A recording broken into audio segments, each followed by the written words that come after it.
বঙ্গবন্ধু শেখ মুজিবুর রহমান 1954 সালে যুক্তফ্রন্টের মন্ত্রী হিসেবে শপথ নেন 15ই মে, কিন্তু মাত্র 15 দিনের মাথায় 30শে মে মন্ত্রিত্ব চলে যায়, কারণ মন্ত্রিসভা বাতিল করা হয়। 31শে মে বঙ্গবন্ধুকে গ্রেপ্তার করা হয়। ইতিমধ্যে বঙ্গবন্ধু পরিবার নাম্বার মিন্টু রোডের বাড়িতে উঠেছিলেন। ওই বাড়ি ছাড়ার নোটিশ দেওয়া হলো, বাড়ি ছাড়লেন এবং বঙ্গবন্ধু তখন জেলখানায়। বঙ্গবন্ধুর স্ত্রী একটি বাড়ি ভাড়া নিলেন সেগুন বাগিচার। পুলিশের যে বাড়িটি ভাড়া নিয়েছিলেন সেখানেও বাড়ির মালিককে ভাড়া না দেওয়ার জন্য বলা হলো, অগত্যা বাড়িটা ছেড়ে দিতে হলো। এরপর উপায়ান্তর না দেখে টুঙ্গিপাড়ায় চলে গেলেন। বঙ্গবন্ধুর স্ত্রী বেগম ফজিলাতুন্নেসা, যাকে আমরা বঙ্গমাতা এবং রেনু নামে ডাকি, উনি বুঝলেন যে একটা বাড়ি না থাকলে ছেলে মেয়েদের মানুষ করা, ভালো লেখাপড়া করানো কঠিন। তাই পুনরায় যখন বঙ্গবন্ধু শেখ মুজিবুর রহমান 1956 সালে মন্ত্রী হিসেবে শপথ নিলেন, তখন বঙ্গবন্ধুর একান্ত সচিব নুরুজ্জামানকে দিয়ে একটি দরখাস্ত পাঠিয়ে দিলেন গণপূর্ত বিভাগে। সেই সময় গণপূর্ত বিভাগ থেকে এই ধানমন্ডি এলাকাতে একটি আবাসিক এলাকা তৈরি করা হচ্ছিল। সে মোতাবেক 1957 সালে বঙ্গবন্ধুকে 6,000 টাকার বিনিময়ে ধানমন্ডি 32 নম্বর রোডে 677 নম্বর প্লটটি বরাদ্দ দেওয়া হয়। এরপর বঙ্গবন্ধু জেলে ছিলেন, কিন্তু যখন 60 সালে জেল থেকে ছাড়া পেলেন, তখন বঙ্গবন্ধু দম্পতি সিদ্ধান্ত নিলেন যে এখানে বাড়ি করবেন। কিন্তু বঙ্গবন্ধু বেশিরভাগ সময় জেলে কাটান অথবা মিটিং মিছিলে। তাই বঙ্গবন্ধুর স্ত্রী বেগম ফজিলাতুন্নেসা, বঙ্গমাতা, সিদ্ধান্ত নিলেন যে বাড়ি তিনি করবেনই। তাই বাড়ি করা শুরু করলেন নিজেরাই। 1961 সালে দেখা গেল যে নিচে 2টি কক্ষ হয়েছে, তাও ইনকমপ্লিট। কিন্তু কি আর করা যাবে, 8ই অক্টোবর 1961-তে ওই ইনকমপ্লিট 2টি কক্ষে উঠে গেলেন। এখন যেটা লাইব্রেরি কক্ষ দেখেন, সেটি বঙ্গবন্ধুর প্রথম শয়নকক্ষ ছিল নিচতলায়। আর উত্তর পাশে যে কক্ষ, সেই কক্ষটিতে শেখ হাসিনা এবং শেখ রেহানা থাকতেন। শেখ হাসিনা এবং শেখ রেহানা থাকতেন, পাশেই থাকতেন শেখ কামাল এবং শেখ জামাল। এরপর দোতলা যখন কক্ষগুলো কাজ শেষ হয়, নির্মাণ হয়, তখন বঙ্গবন্ধু তার শয়নকক্ষটি দোতলায় ট্রান্সফার করলেন।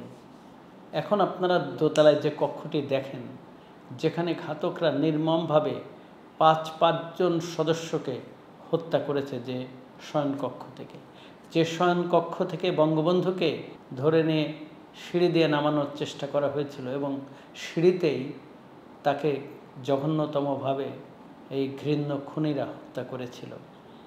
এই কক্ষেই শেখ নাসের এসে আশ্রয় নিয়েছিলেন। তাকে নিচতলায় অফিস কক্ষে এনে হত্যা করা হয়েছিল।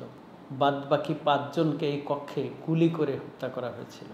বঙ্গবন্ধুর স্ত্রী শেখ জামাল, শেখ জামালের স্ত্রী, শেখ কামালের স্ত্রী এবং শেখ রাসেলকে পরবর্তীকালে নিচ থেকে নিয়ে আবারও ওই কক্ষে নিয়ে মাথায় গুলি ঠেকিয়ে হত্যা করা হয়। মাথার ঘিলু এবং মাথার খুলি ছাদে লেগেছিল। এটি হচ্ছে বঙ্গবন্ধুর শয়নকক্ষ। আমরা নিচে যে প্রথম শয়নকক্ষর কথা বলছিলাম, সেটি হচ্ছে খুবই গুরুত্বপূর্ণ।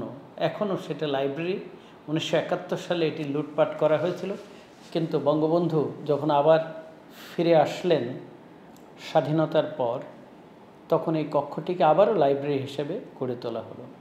কিন্তু এই কক্ষটি আরেকটি কারণে খুবই বিখ্যাত। কারণ হচ্ছে এই লাইব্রেরি কক্ষ থেকে 1971 সালের 26শে মার্চ, অর্থাৎ 25শে মার্চ দিবাগত রাত্রি 12টা 20 মিনিটে, অর্থাৎ 26শে মার্চের শুরুতেই স্বাধীনতার ঘোষণা দিলেন ওই কক্ষে।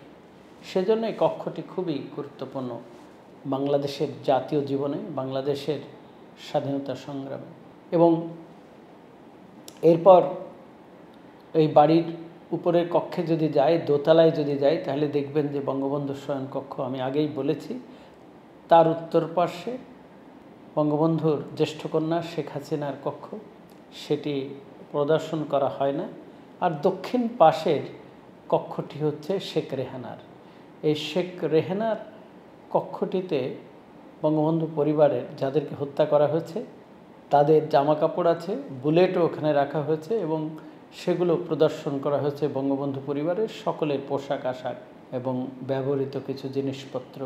এরপর ওখানে আরও আছে বিভিন্ন সময় বঙ্গবন্ধু যে চিঠি লিখেছেন বা বঙ্গবন্ধুকে অন্যরা চিঠি লিখেছেন জেলখানায় থাকাকালীন, সেগুলো কালো কালি দিয়ে সেন্সর করা হয়েছে, অস্পষ্ট করা হয়েছে যাতে পড়তে না পারে, সেগুলো ওখানে রক্ষিত আছে। আরও আছে টুঙ্গিপাড়ায় বঙ্গবন্ধুর সেই সমাধির ছবি, যে কফিনে করে বঙ্গবন্ধুকে টুঙ্গিপাড়ায় নিয়ে যাওয়া হয়েছিল, যে কফিনে করে মোহাম্মদপুরের একটি কাঠগোলার একটি কাঠের দোকান থেকে একটি সাধারণ কফিন বানিয়ে যে কফিনে করে বঙ্গবন্ধুকে হেলিকপ্টারে টুঙ্গিপাড়ায় নেওয়া হয়েছিল, সেই কফিনের ছবি। এবং বনানী গোরস্থানে যে একসাথে সবাইকে কবরস্থ করা হয়েছিল, ইসলামী রীতিটাও অনুসরণ করা হয়নি, সেই কবরের ছবি। এর ঠিক পশ্চিম দিকে যে কক্ষটি, এই কক্ষটিতে শেখ জামাল এবং শেখ কামাল থাকতেন। কিন্তু এই কক্ষটিতে যখন শেখ কামাল এবং শেখ জামালের বিয়ে হয়, 14ই জুলাই শেখ কামালের বিয়ে হয় আর 17ই জুলাই শেখ কামালের বিয়ের আগে 3 তলায় একটি কক্ষ তৈরি হয়। সেই কক্ষতে শেখ কামাল তার স্ত্রীকে নিয়ে থাকতেন, সুলতানা কামালকে নিয়ে থাকতেন, অ্যাথলেট গোল্ড মেডেলিস্ট স্ত্রী।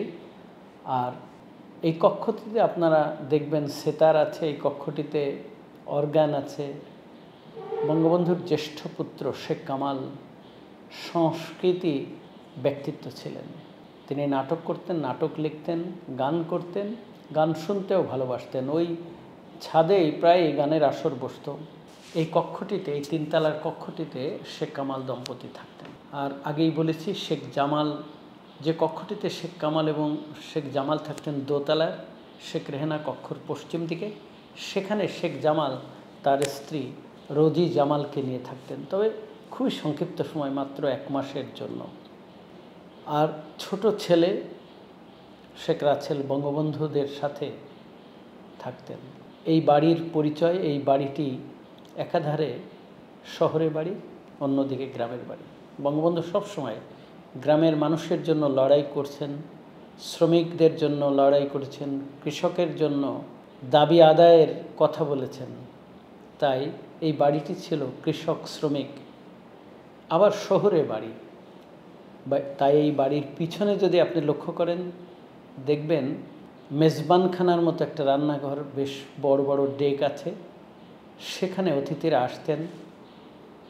সেই 69-এর উত্তাল আন্দোলনের দিনে, সেই 66-র 6 দফার আন্দোলনের সময়, এবং সেখানে এসে তারা খাবার খেয়ে যেতেন। খাবার না খেয়ে কেউ যেতেন না, যদিও দোতলায় একটি ছোট্ট রান্নাঘর আছে পরিবারের জন্য, এবং সেই রান্নাঘরের সামনে আপনারা দেখেছেন বসার ব্যবস্থা আছে। এখানে বসে বঙ্গবন্ধু পরিবার খাবার খেতেন, যেটুকু সময় পেতেন জেলখানার বাইরে এবং মিটিং মিছিলের বাইরে, ওখানে সময় দিতেন পরিবারের জন্য এবং ওখানে বসেই টেলিভিশন দেখতেন। আর নিচতলায় এবং গ্রাউন্ড ফ্লোরে আপনারা দেখবেন রান্নাঘরের পরে আছে কাঠের ঘর, তারপরে কবুতরের ঘর, হাঁস মুরগির ঘর ছিল, এবং এই রান্নাঘরের পিছন দিকে একটা গোয়াল ঘর ছিল, যেখানে বঙ্গবন্ধুর 5 সন্তান সকলের জন্য একটা করে গরু ছিল। 15ই আগস্টের জঘন্য হত্যাকাণ্ডের পর এই বাড়ি থেকে না খেতে পেয়ে পায়রাগুলো উড়ে গিয়েছিল, আর গরুগুলোকে এখান থেকে নিয়ে ফার্মে রাখা হয়েছিল, সেগুলো আর খুঁজে পাওয়া যায়নি। এটি মূলত এই বাড়ির ইতিহাস। কিন্তু এই বাড়িটি হচ্ছে বাঙালির সংগ্রামের একটা প্রতীক।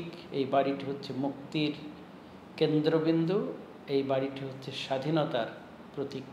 এই বাড়ি থেকে বঙ্গবন্ধু আন্দোলনের নেতৃত্ব দিয়েছেন, স্বাধীনতার ডাক দিয়েছেন। এই বাড়িতে বঙ্গবন্ধু দুই কন্যা ছাড়া সপরিবারে শেষ নিঃশ্বাস ত্যাগ করেছেন। এই বাড়িটি এখন মিউজিয়াম। বাংলার মানুষ, পৃথিবীর মানুষ এসে এখানে দীর্ঘশ্বাস ফেলে।